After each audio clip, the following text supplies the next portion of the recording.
Hello and welcome to our Success Story series hosted by GoingSixSigma.com. My name is Elizabeth Swan and I'm a managing partner at GoingSixSigma.com, and we're excited to have this offering for our audience because this is where the rubber meets the road. This is when we highlight someone who has completed a real project that's been implemented with real impact, and we get to share those stories with you. And today we're highlighting a project success story from Valle del Sol. And our presenter today is Lynne Emmons.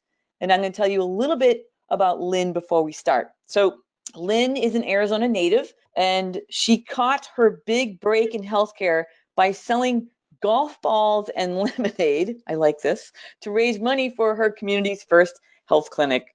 And years later, she paid her way through college by working with youth diagnosed with autism, and she graduated with a master's degree in marriage and family therapy. When she was looking for an opportunity to be of service in her community, Lynne started her career as a therapist, and she worked her way up the ranks at Valle del Sol to her current position as Director of Quality Management and Corporate Compliance and Privacy Officer. And Lynne is also the new chair of the Arizona FQHC, the Quality Improvement Committee. And in this capacity, Lynne's going to be able to drive change initiatives that impact healthcare for over 500,000 Arizona and New Mexico residents. So that's huge. I'm sure we're going to hear more from Lynne about that. While not navigating healthcare systems and ensuring quality service delivery, she loves time with her family and chasing her 6, 3, and 1-year-old children. Nothing minor. Well, thanks for joining us today, Lynne, and thanks for sharing your success story. So why don't you tell us a little bit about your project? I would love to. So for our project, I oversee the quality management department, and we were growing rapidly as an organization, and we had to find a way to basically get enough work done for a whole nother position without being able to hire for a whole nother position. So that was what prompted this project. I took the yellow belt training with Lean Six Sigma, and I used that to launch this project, and probably about midway through or towards the end of this project, I got my green belt.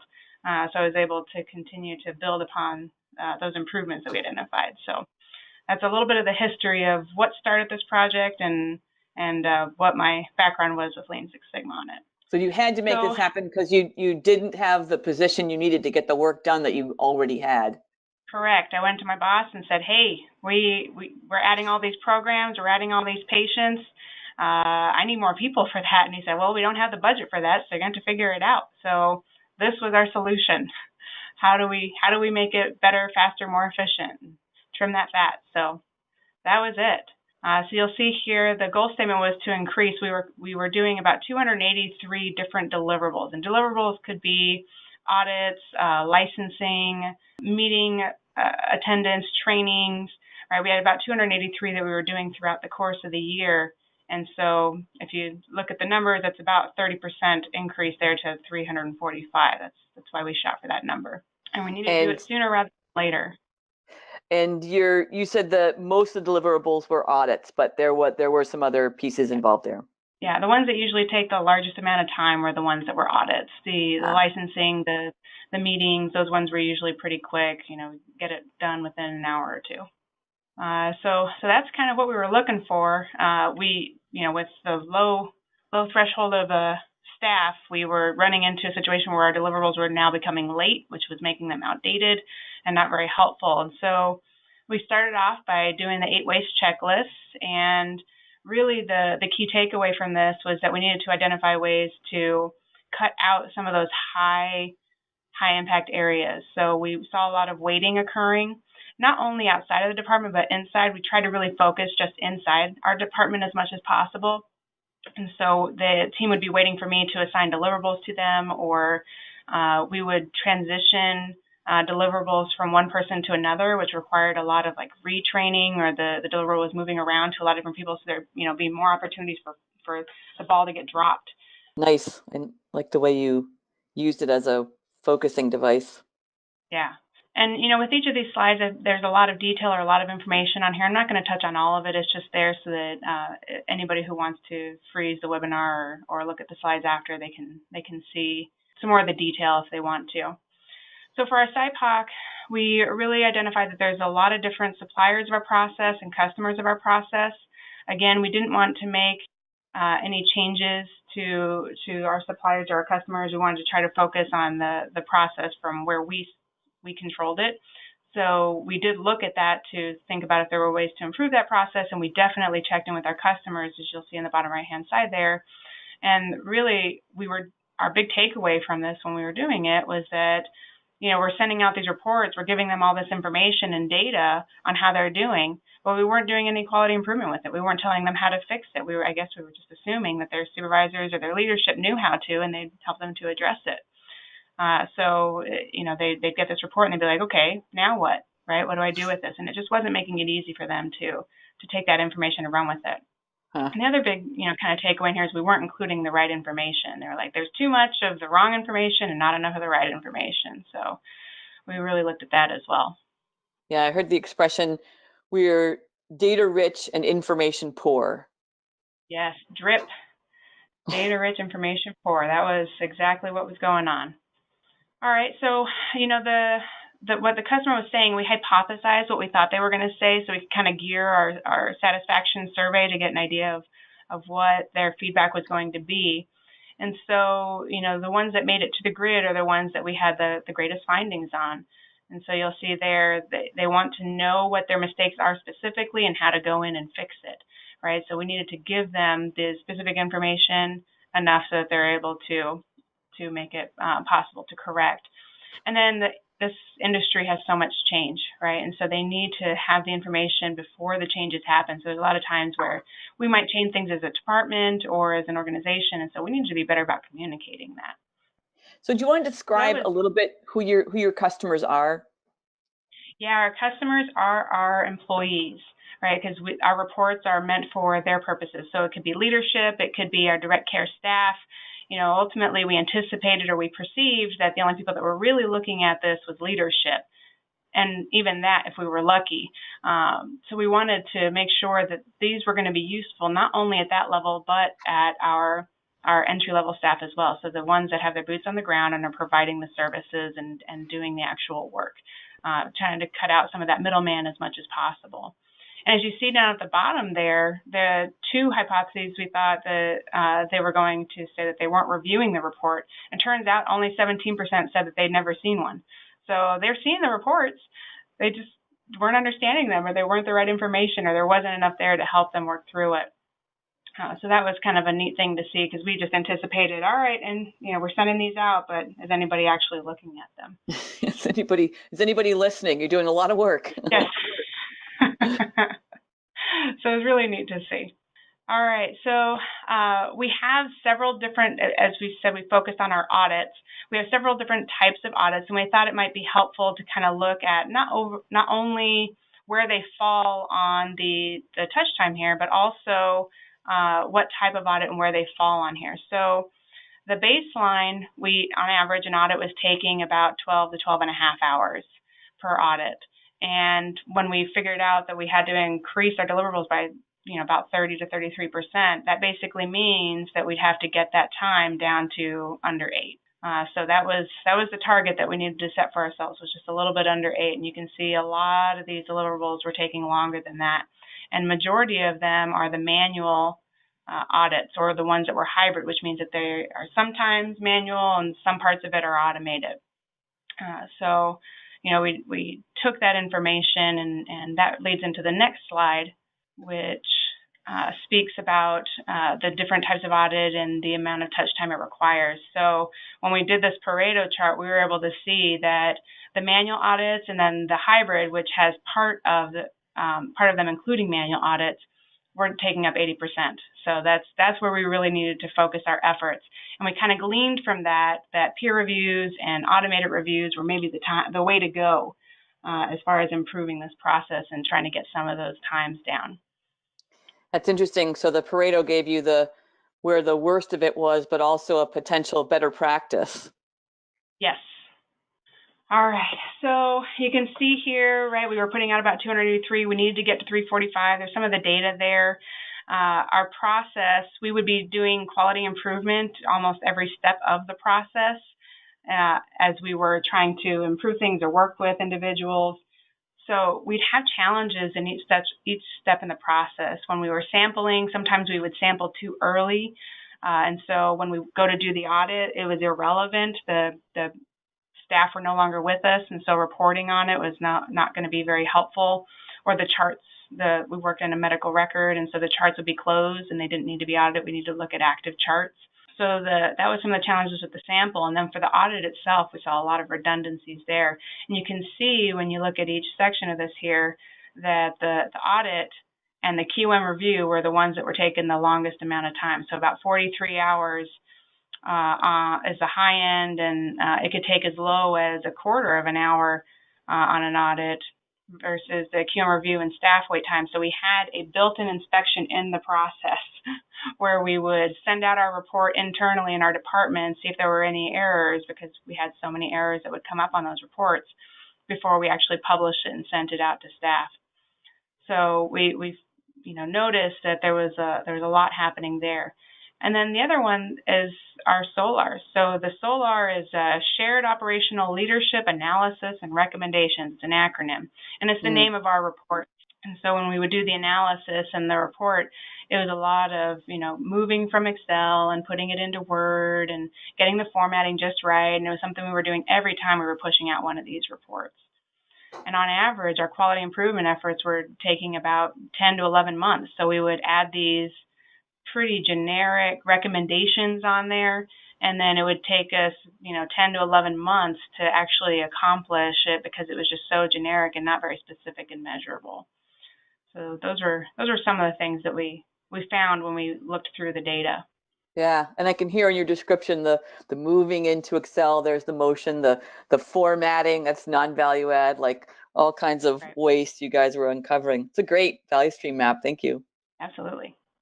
This was actually the tool that launched me into the Greenbelt training, because I was like, okay, I kind of got an idea what this means, but I need more education to be able to use this one. So that's the one that actually triggered me into getting the Greenbelt training. Oh, the value stream map one? Yes. That's how we got you. That's how you got me. Well, you actually got me with the yellow belt training, to be honest.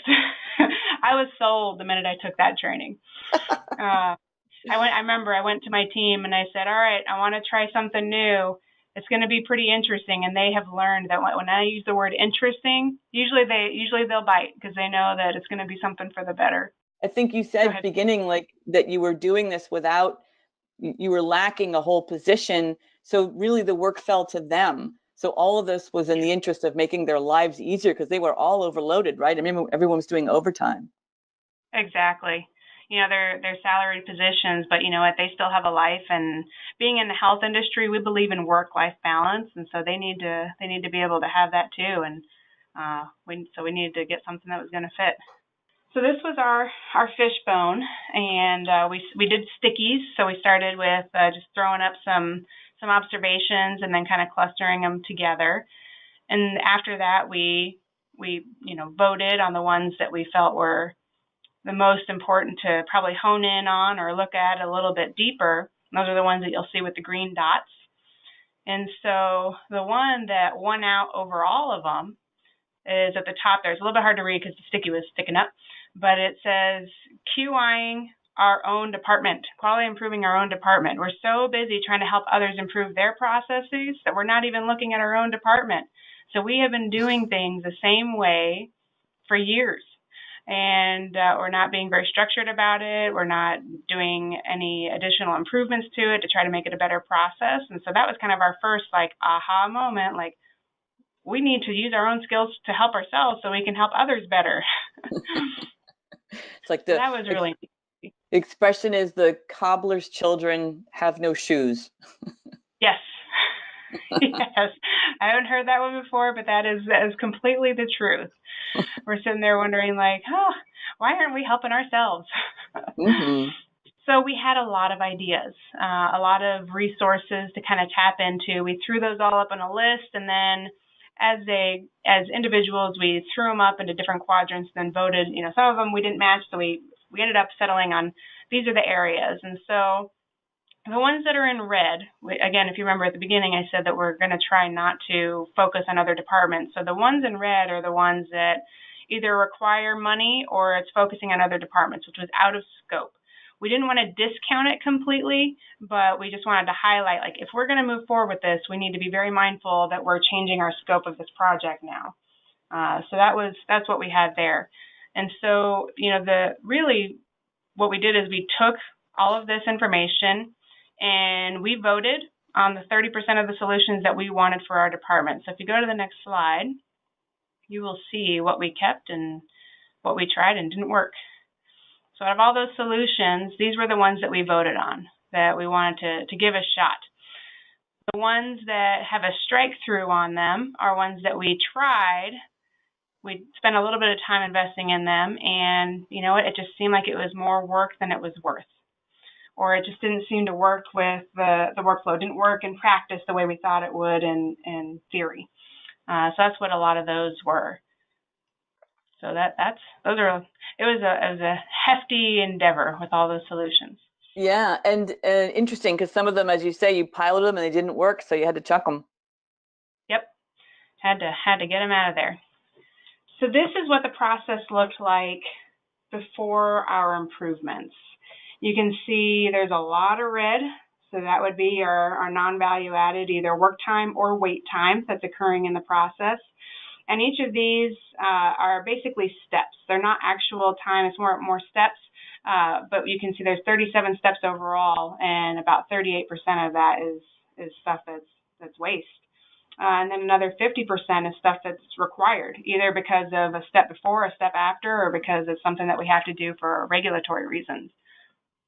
So we needed to try to trim down that fat and get as close to that 10 and 11% as we could. That's the actual value-added work time. Yeah. So we did that one of two ways. There were some deliverables or some audits that we still had to keep manual. So this slide shows the new process for the manual audits. All right, we were able to cut down a lot of that waste.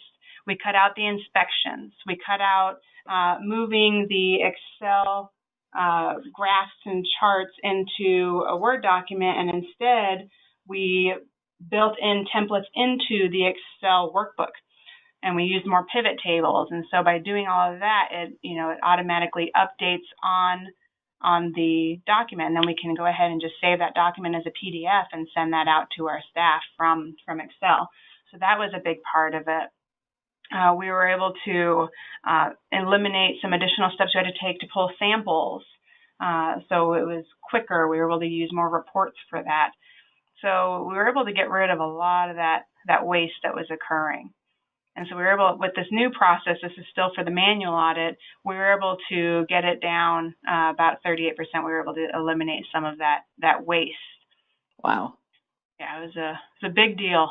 Anything that we could cut, we were chopping and hacking away at. Yeah, you went at this in many angles. There was not one cure. There were many smoking guns here. Yes. And then this is the one that is, if there's any smoking gun, it would be this one. It was moving a lot of our manual audits into an automated process. We work in an electronic health record. We have access to electronic tools. We were not taking advantage of them. We were still doing one chart at a time, manual, looking at them, each standard, one by one with a sample size of, maybe 15 to 20 charts. We were doing it the way we used to do it when we had paper records. We have not been on paper records for over 15 years, right? So it was time to update that process. And so this is the new process with the automated reports. So with these, we were able to do them more frequently so the staff could get the information sooner. So that was another challenge we had before, is we would do an audit. We'd have to wait for the quarter to finish because they were mostly quarterly. We'd have to wait for the quarter to finish. We would do the audit in the next quarter and put it out before the end of that next quarter. So some of this data was at least 3 to 6 months old by the time they would get it. Not exactly helpful. No. So this helped us to get that information out on a monthly basis for the previous month. And sometimes we even get it done by the 5th of the month for the previous month. So they're able to get that feedback pretty quickly. Wow. Yeah, the lateness made it less usable. Yes.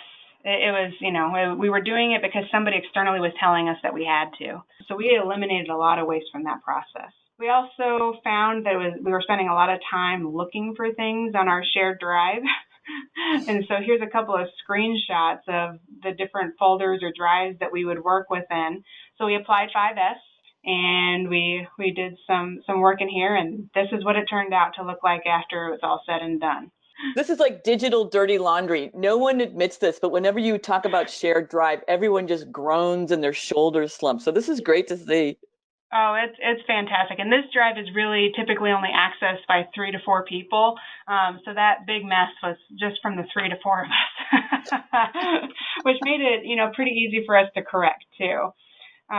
In the previous version, we'd have to go maybe like 5 or 6 clicks deep to get to the document that we needed to get to. The way that we reformatted it, we do a lot more archiving, and so usually we only have to go, 1 to 3 clicks deep to get to where we need to get the information that we're looking for. And That's as great. you can see, it's a lot cleaner. It's a lot easier to find the information we're looking for. Yeah, visually not chaotic, easy to look at. So after putting all of those efforts into place, we put together a monitoring plan.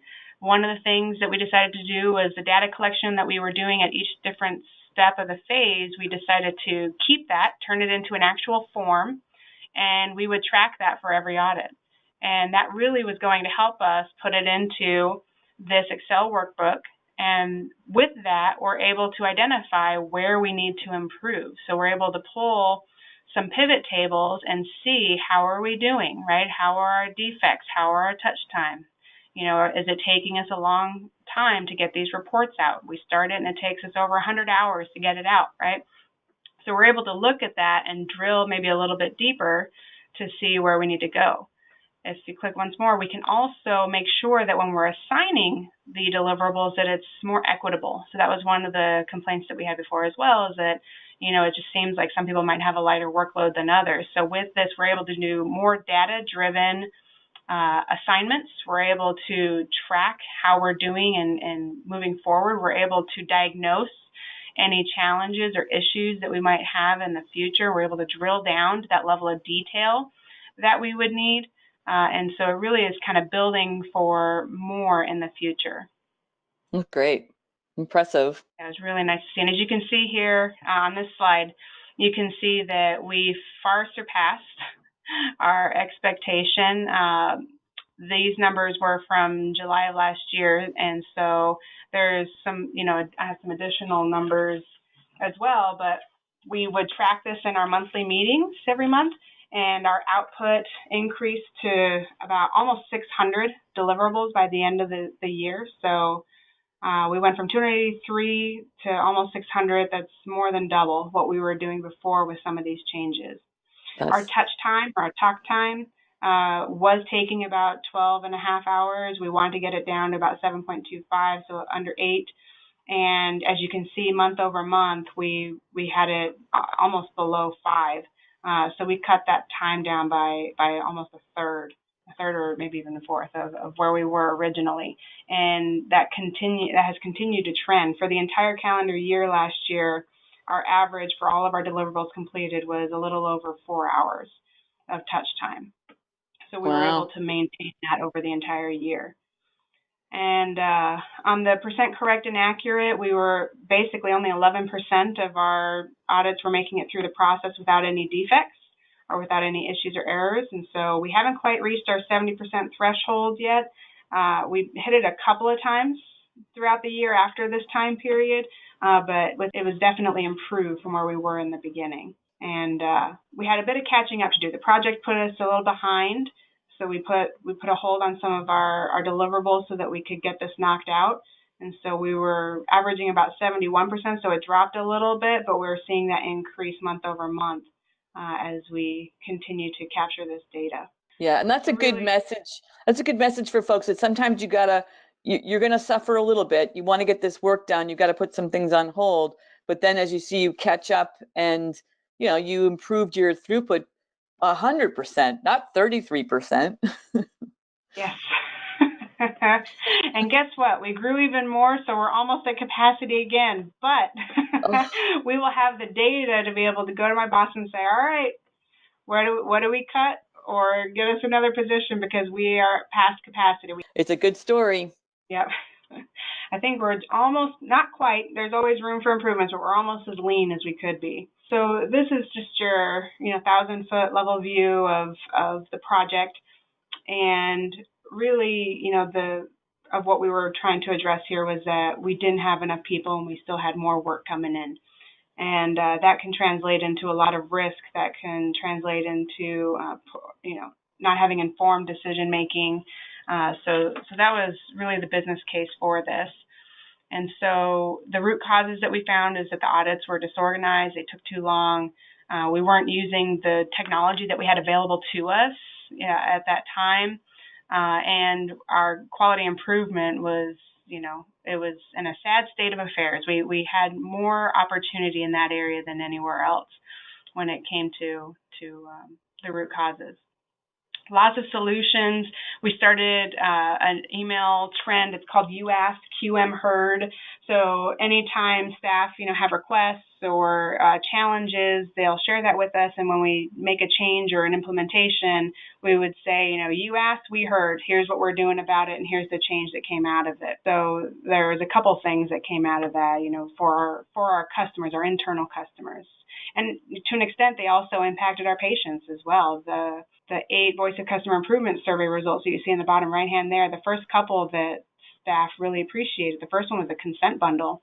This was a 5 to 6 forms that our patients had to sign and or their guardians, if they had guardians present. So we were usually capturing probably anywhere from 12 to 15 signatures, which would take up to 15 minutes. We were able to get that down to one form and as little as 1 to 2 signatures. And so staff really loved that, and patients, shared that it was a faster process as well. So those are really nice to see, and you can see that a lot of the improvements, there wasn't any negative feedback. They felt that it was very helpful, and even some of the latter ones, the majority still felt that it was very helpful. So really nice to see. That must have been great. Oh yeah, it was really good feedback, and to be honest, it was self-reciprocating, because these were things that we were doing that was cutting down on the number of email requests to us or complaints or grievances or concerns that were coming through. So we didn't have 20 people a month saying, how do I find those procedures again, right? They all know that there's a shortcut on their desktop that gets them there now. So great. So yeah, it was really helpful. And we believe that we probably saved, this was a yellow/green belt project, so we probably saved a little under $40,000. Just the equivalent of a position is what we were saying, maybe even 2, considering that we doubled the number of deliverables. So I might even be so bold as to say we saved 2 positions worth needing to hire. So probably around $40 to $80. So it's pretty good to see. That's awesome.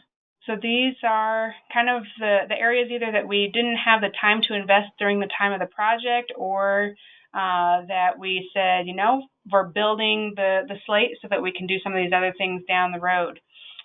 So we're doing more data-driven hiring. We're doing a lot of the just-in-time trainings. Eventually, we'd like to include control lines on our reports.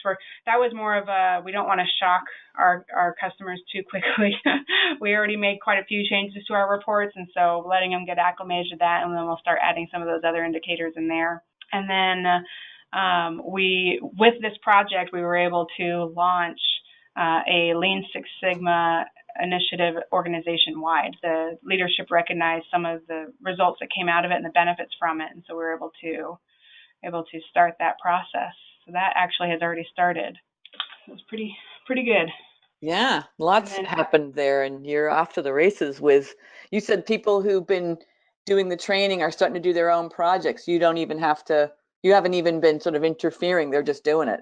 Yeah, it's been really neat to see. I'll get emails on probably a weekly or a monthly basis where they'll say, hey, I just finished my yellow belt, can't wait to keep using it, or I've got so many ideas, or I'll walk past an office and I'll see, some swim lanes or some fish bones up on the wall, or I've been seeing a lot more visual management around the building. Just, it's kind of neat to see some of that stuff cropping up and popping up all over the place.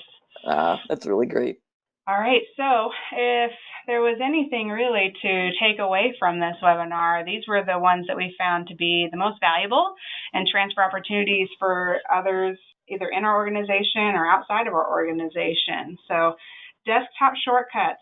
Don't underutilize those or undervalue those. It's something that you know you're going to be getting into frequently. It's very easy to add, and you can add icons to them. So, for example, we changed the color of our folders so they're not just your standard, you know, manila folder looking shortcut. You can change. So we have a green folder for all of our procedures, an orange folder for all of our forms, and a pink one which has all of our reports in it. So staff always know where they can go to get that information. It's visually easy to see and to find on their desktops. So that was pretty cool. Hyperlinks in reports. So they said, hey, how do I fix this? We already had job aids. We didn't want to recreate the wheel or make the reports any longer, so we just added in some links. And the links would take them either to the procedure that explains the step-by-steps or the job aid with a visual, or if we have automated reports, so some of our reports staff can access on a daily basis, and they can go there and they can double-click on their name and they can find the information of, you know, what are they doing right or what do they need to improve on. QTools was a really awesome product. We were going to try to build a lot of macros. QTools does a lot of them already. We were able, for example, some of our audits are peer reviews, and so staff will complete these audits and they'll send the reports back to us, and we'd have to merge or, you know, consolidate and copy and paste all that information into one workbook. QTools has a link or a tool on there that you just, you know, within like 3 or 4 clicks, it'll merge all of that for you. We record some of our training, so some of the stuff was we're telling the people the same thing over and over and over, and so every time we do that, it's, you know, it's additional time when, you know, why can't we use technology? So what we started doing is we will do a series of trainings. The first one we'll record, and then the other ones will just have a link so people can go and watch it for themselves. And then will be accessible, you know, by phone, email, or in person right there. So it gives us a little bit more freedom to do other things when there's a recurring topic. And the last one, probably my favorite, we used to actually call it Crap You Should Know, but we decided that wasn't PC enough, so we changed it to Potty Trainings. And it's a one-page document that we post inside the stalls of the restrooms because we have a captive audience. And it'll be little tidbits of things that we want people to know that they can improve in their everyday work. That's great. And in the executive summary, it says that staff liked it for the most part. So it was a positive improvement. Success. It was very easy. We used to do like this whole newsletter, and it would take weeks to get the stuff typed up, and people weren't reading it. And we did this, and we know people are reading it because they'll stop by my office and they're like, I was just reading that, and I have a question on this, you know, and it's just like, oh, that's too funny. So those were the quick wins, something that we could implement rather quickly. As far as projects, you know, just doing the workspace cleanup, using naming conventions, archiving and deleting. There's a lot of resources online that give you suggestions for shared online spaces or shared drives. And then if you're in a QM department, or even if you're not, are you doing quality improvement on your own processes, right? Are you looking at your own systems, and are you trying to use those tools? And the last one is, if it's something that you've got in Excel and you're putting it into Word, see if you can create that Word document in Excel so that it'll just automatically update and you don't have to do all this copying and pasting over. That one alone has been a huge time saver. It's at least 1 to 2 hours per audit that we save just on that one alone. Wow, that's huge. That's huge. So impressive, Lynne. So you really tackled this with, you know, sort of both guns, and you really did it out of the box, right? You started it on your own. You downloaded the yellow belt, and then when you were doing really good until you got to that value stream map, and then it took you into green belt. But still, you did not have a tutor. You know, you were doing this on your own, and it's just incredibly impressive. And I know you're now up against even more volume coming at you, which just means you guys are serving your population really well. But you know, you've done your work. You've leaned out not just the position that was missing, but then again another one. I mean, 100% is hard to argue with. So based on, you know, kind of the world you're in, do you have advice for someone looking to apply process improvement in the nonprofit industry? Yeah, you know, my first piece of advice would be to challenge anybody who says that it's not possible. I remember when I first got approval from my boss to pay for the Lean Six Sigma training, he said, that's manufacturing. How is that going to apply here? And I said, I can think of tons of ways that it could apply. I mean, I had just finished the yellow belt and I had a whole laundry list of things that I could improve or just quick changes. And so that was probably my first one is it applies. It definitely applies. It applies to any process that you're working on. Heck, I use it at home too. So so it applies everywhere. That's probably my number one. And then my number two is to be patient. I've come to notice as we've done more projects that a lot of times you have to involve people from other departments, and they are still, doing 50 hours worth of work in a 40-hour work week. So that, fitting in additional time to go to these meetings, we have to be super patient. Still, happily and lovingly pushing them along to get to the completion of the project, but being very understanding when action items may not always get completed because they're taking this on in addition to their already very busy and full workload. Nonprofit, right? We're always going to be fewer in numbers than what we need. So just being patient with that and understanding with that. That's nice. You're definitely this world doing more with less, and we're working with a lot of nonprofits. So I appreciate your willingness to give us this much information and just share your experience. That's going to be helpful to other groups trying to apply process improvement in the nonprofit world and any world, really. I mean, a lot of what you're talking about applies to every office, sort of process that that people are involved with. And tell me what's next for you in process improvement? What's the result of, I know you were recently named chair of this committee.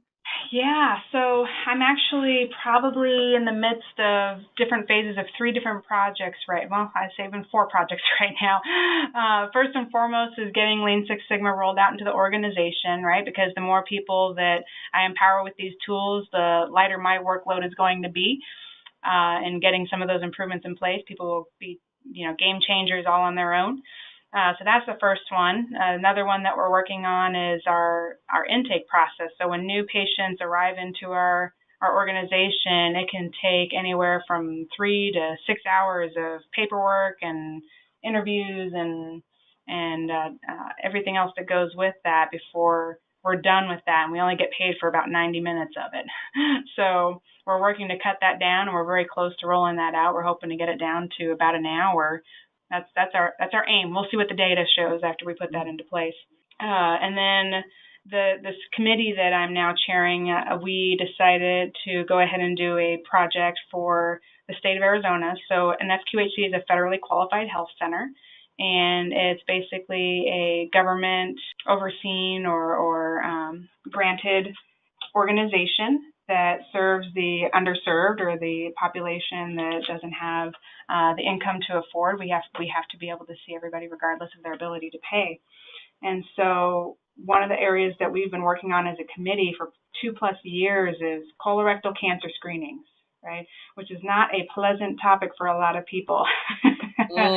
And the CDC and many initiatives are in place to try to get screening rates up to 80% by 2018. And I would say on average, the FQHCs in the nation are probably closer to around between 30 and 50%. So that basically means that half of our population that we're seeing is not getting these screenings, and 1 in 4, potentially has something there. If we don't catch it early, right, it can be terminal. So the sooner it's caught, the better. So we're working on this initiative to increase the state screening rate for these FQHCs by at least 15% in the next year. So that's going to impact a lot of lives, right? Yes, a lot of lives. If we can get the screening up to that level, and if statistics hold true of 1 in 4, then that could be 5,000 preventable deaths within the next year. As usual, you're incredibly ambitious, and that a lot of people are going to be grateful and lucky for your intervention. So I'm looking forward to hearing about this project. We'll come back and talk to you once you've gotten to the end of that. I am Elizabeth Swan. You are listening to a GoLean6Sigma.com success story highlighting Lynne Emmons from healthcare nonprofit Valle del Sol. Thank you, Lynne, for joining us today and sharing your success story. My pleasure. I hope that I make an impact even for one person. I know you have. You're impacting me, Lynne. You're impacting me. I also want to thank our listeners for joining us today. I hope you found this success story helpful and as inspirational as I did. If you have a success story you'd like to share, send us a note at contact@going6sigma.com. Don't forget to go to our website and view all of our other success stories and download free tools, templates, just like Lynne did, and lots of other resources from our website. We've got lots there for you. So until next time, thank you for joining us.